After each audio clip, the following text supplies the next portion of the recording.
Il divisa les 300 hommes en 3 corps, et il leur mit à tous des trompettes à la main, et des cruches vides, et des torches dans les cruches. Et il leur dit, regardez ce que je vais faire, et faites de même. Voici, quand j'arriverai au bout du camp, alors ce que je ferai, vous le ferez de même. Juge 7, 16, 17. Lorsqu'ils sortent pour le combat, les hommes de Gédéon forment une armée équipée de façon bien étrange. La nature de leurs armes diffère totalement de toutes les idées reçues, et leur stratégie n'a pas pu être apprise dans les écoles militaires. Mais ces hommes ont un œil simple, Matthieu 6, 22. Ils n'ont qu'un seul objectif, et ils sont prêts à obéir. La seule attitude nécessaire pour eux. Leur cri de guerre glorieux prouve qu'ils sont assurés de la victoire. Leur regard est fixé sur leur chef, car son commandement est celui-ci.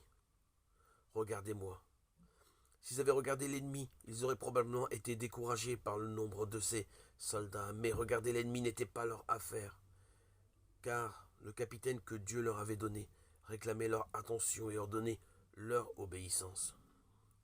Tout en le regardant, ils se tenaient chacun à sa place, verset 21. Et ils devenaient ainsi une armée, compacte, sans faille. Nous avons ici une illustration de l'enseignement du Nouveau Testament en 2 Timothée.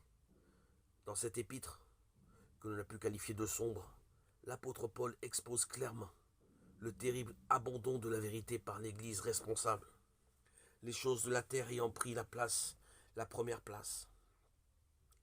L'état de choses décrit au chapitre 3 ne pourrait guère être pire, et pourtant, nous avons là une image fidèle de la chrétienté d'aujourd'hui. Versets 1 à 9. Mais Paul ne regardait pas dans cette direction, il regardait au-dessus de la scène des conflits, des défaillances.